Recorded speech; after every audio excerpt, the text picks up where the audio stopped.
Welcome to Daytime Ottawa here on Rogers TV. What a beautiful day in the nation's capital and a beautiful show ahead. It is the year of the garden. We're going to be talking gardening on today's show. Now that I have your attention, let me also get your attention because we're talking taxes. That's right. Taxes, ladies and gentlemen, filing your tax return. There's a lot involved. There's some new things, so we're going to talk a little bit about that. And we've got some Indigenous comedy to share with you. I'll give you an Indian act is happening at one of the best places for comedy here in the city. It's going on April 12th. But we start the show off with one of my favorites. If you're looking for energy for your day, Kathleen Trotter, author and fitness expert, joining us on the show. How are you, Kathleen?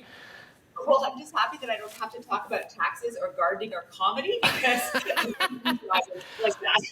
I think you add some comedy to our segments all the time. I mean, maybe some of it's not necessarily expected, but it happens between you and I, Kathleen. But we are talking diets today, right? And your message is ditch the diet. What are some of the disadvantages of going on a diet?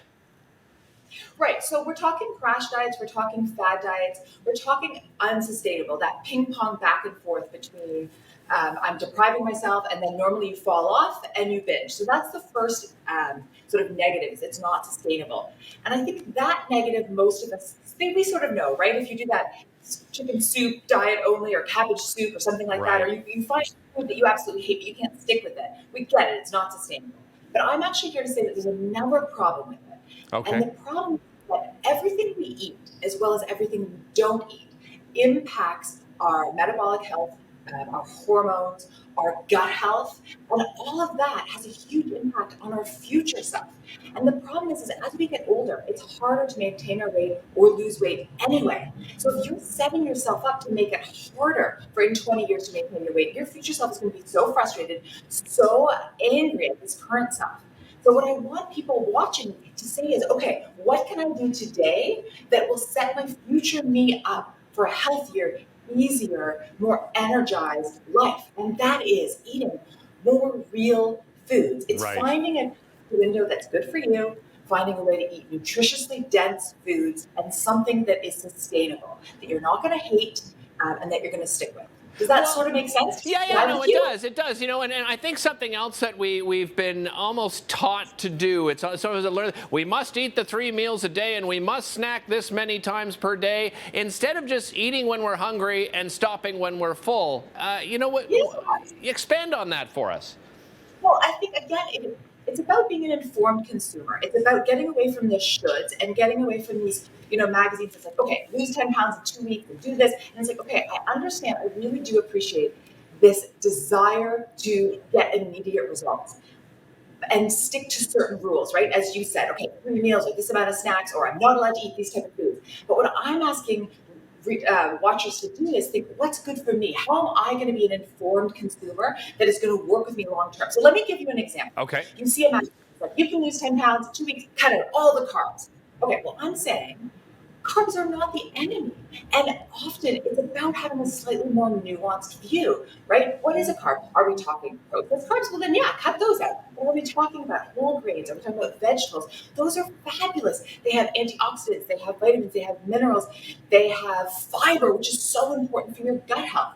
So first you have to step back and you have to say, what is this diet? What is this magazine trying to sell me? And if it is too easy, if it's too good to be true, they are trying to sell you something. Right. So you have to be a consumer, right? And then you have to say, okay, what works for me? Again, what works within my caloric window that is nutritiously dense, real foods, right? And what's sustainable? Michael Pollan says, I think he says, eat real foods, mostly plants, period, something like that. Yeah. And it's just, eat when you're full, eat when you're hungry, stop when you're full, and be an informed, intelligent consumer. And the carb thing, right? Maybe it's like you need fewer carbs. What's the proportions of it? Maybe you're always hungry because you need more healthy protein. Maybe you need more healthy fat. So maybe 10% fewer carbs and 10% more protein. Right. Or maybe you need to replace those chips that are like a very obvious, Captain Obvious, not healthy, with something like Right? It's like you were watching me,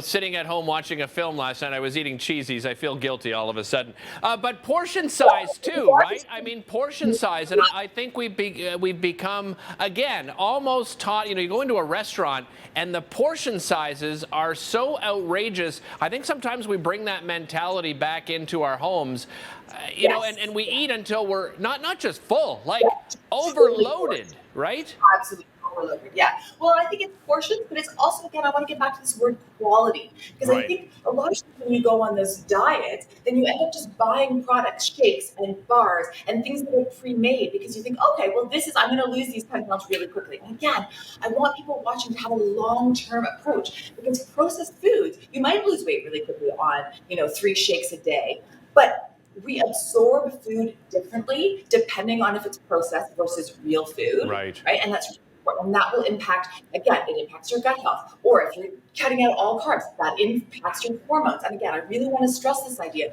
that what you do today impacts future you. So if you damage your hormonal system and damage your thyroid, that is going to make future you so much harder to lose weight. Right? Or if you damage your gut health. And so it's not just about what you are eating, it's also about what you're not eating. So if you buy this prepackaged 3 meals a day diet food, so you're eating that processed food, which is not good for your gut health, but then you're also not having things like pre and probiotics. You're not having fermented food, you're having a lot of vegetables, and those things are really positive for your gut health. So again, I think the message is be an informed consumer and really think long term. What is sustainable and what can I do and what is going to set my future me up for success? Well, and we have so much information available to us now. I mean, I will say make sure it's reliable information, but there is a lot of information. So there's no excuse in not doing a little bit of research and doing some homework on your health. What better way to do homework? Kathleen, thanks so much for joining us. Really appreciate it. And Kathleen talking, vegetables. Well, it is the year of the garden. We're seeing more people growing their own food. We'll be back to talk about that right after this.